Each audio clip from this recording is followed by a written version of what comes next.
Okay? Age before beauty.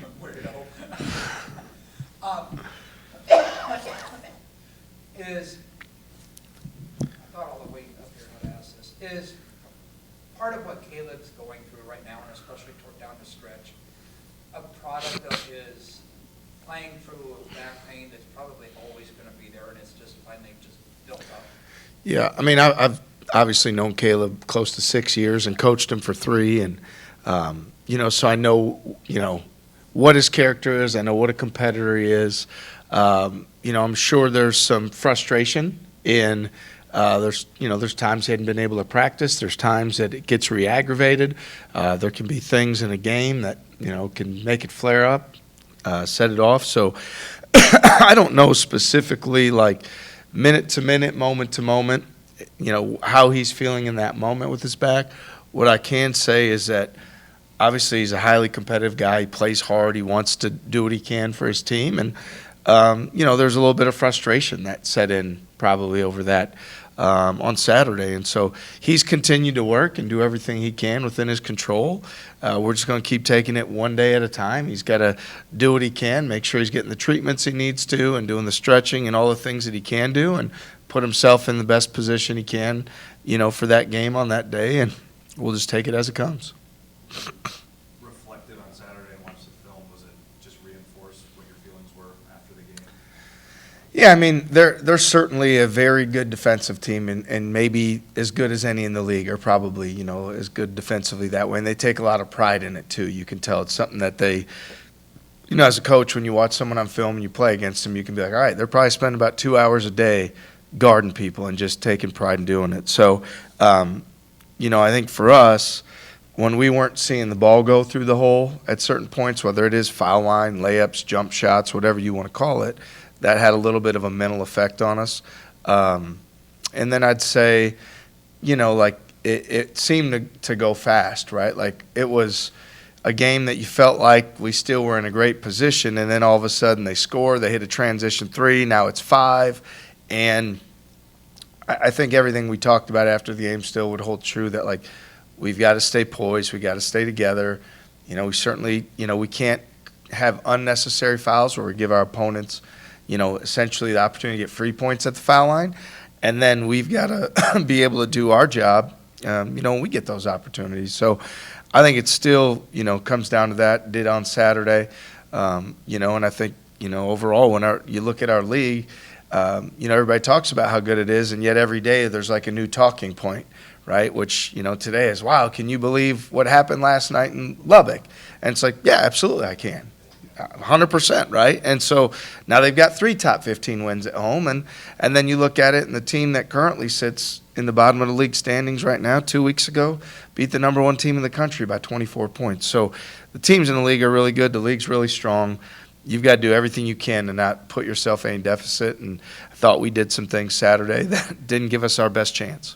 Talked about the unnecessary fouls. It seemed like between all the fouls at West Virginia and then some stuff on Saturday, the guys seemed to be bothered by the officiating. 1, how much do they have to put that away? And 2, not good or bad, but the way you guys want to play physical, how much can the way a game is called dictate what you're able to do? Yeah, specifically pertaining to our game last Wednesday, there was a fair amount of fouls that we fouled, and we weren't as disciplined and as mentally tough as we need to be, and that was part of it, And I think then what happens for young people is, they see on social media, or somebody comments and they see the foul count was 30-19, and they overturn that, and you start to pay attention to the wrong stuff. And do I feel like we paid more attention to all that than we needed to? For sure we did. It certainly, we pride ourselves on being very mentally tough and getting on to the next thing. And for whatever reason, there was still lingering effect to that whole thing on Saturday. And then you feel like, I felt like, I don't think there's anything that, that we should feel like I don't know, like bad about, or we're not getting to get, like, we just got to be smarter. We got to be tougher. Like, we play a physical brand of defense. We don't have an issue when we're trying to take a charge or block a shot at the rim. When we come with force and we play physical, we don't want to get fouls, grabbing and holding, or hand checks, or, when we could have finished a play with two hands and we didn't, and now we're in a tough spot. Those are the fouls we got to eliminate, and I think we had, a good amount of those on Wednesday, and then, carried over a little bit on Saturday. So hopefully it's something that we're past. What has enabled TCU, while battling high-profile health issues with Miles and Lampkin, to, if not win at the same clip they were winning at, still remain highly competitive regardless of the component each night? Well, they're old, they're experienced, they're tough physically. They've got a lot of big physical bodies. Their identity, even as they've had guys out, they fly the ball up in transition, and Ball probably is the main culprit of that, even as much as Miles gets credit. Ball's really good at that, and he makes a ton of plays for guys in transition. So he's still doing that.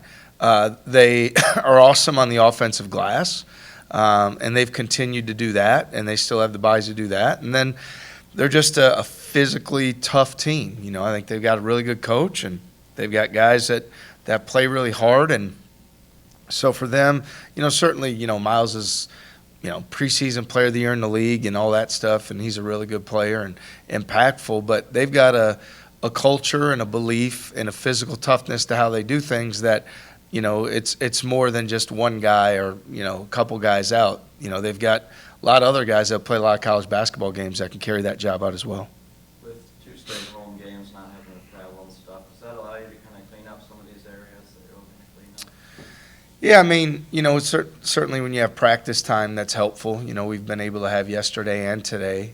Some days or some games, like you get back late on Wednesday, it's hard to practice Thursday. It's just with the travel and things like that. So I'm always going to be somebody that believes you get better on the practice court, and what you do in practice carries over the game. So those are things we're certainly working on, I think. But keeping our focus mentally is so important, too, in the moment, because it's easy to talk about in practice, but then when you get frustrated, how do you handle your frustration in the moment? And we teach our guys, we try to give them skills and tools of how to respond to things in the moment. And at the same time, they're, 18 to 23, 24-year-olds that, they're still learning. They're still figuring things out. And they're still working through those. So I think a lot of the things right now for us are working through some of those things mentally far more than the basketball piece even, and just making sure we're mentally tough in those challenging moments. You made a point, even in tough games, to highlight how good the team's effort has been. And how tough is it to prevent slippage in what you talked about, the mental toughness, when you guys play the way that you play? I mean, how tough is it to not have a game or two, which you've had, where you slipped a little bit? Yeah, I mean, when you look at the quality of opponents in our conference and over an 18-game slate, I think you'd look at every team in this league, and at some point you'd say there's some slippage. Maybe they're a little tired mentally. Maybe you caught them at the right time. We're still, right now, 10 days removed from, the game against Kansas, where I'm like, that was a masterpiece. Like, we did a great job on both sides. So everybody's had it happen. We talked about Baylor lost 3 in a row. Kansas lost 3 in a row. And those teams could end up being 1 seeds in the NCAA tournament. They lost 3 in a row in our league. So the league's really good. We need to understand that at all times. We need to not hang on to, we know there's going to be certainly a game, and we've had it, where you let one get away. And then there's going to be the game where, last time we played TCU, Gabe Kelsher hits a big shot, and we kind of stole one, So everything's in play. Everything's going to happen. You got to take it all one day at a time. Just keep focusing on doing what you can control, and understand that, like, anything that's happened, I don't think it's like a trend or the sky is falling. It's more just like really good league, really good teams, really small margin. Get back to practice, do what you can, be ready for the next one. Do you plan that Miles will be available for them? We do. Our way of preparing it always is that, that their best players would always be available. And then we're certainly aware that doesn't always end up being the case, but we prepare and plan for practice as he's going to play and Lampkin's going to play.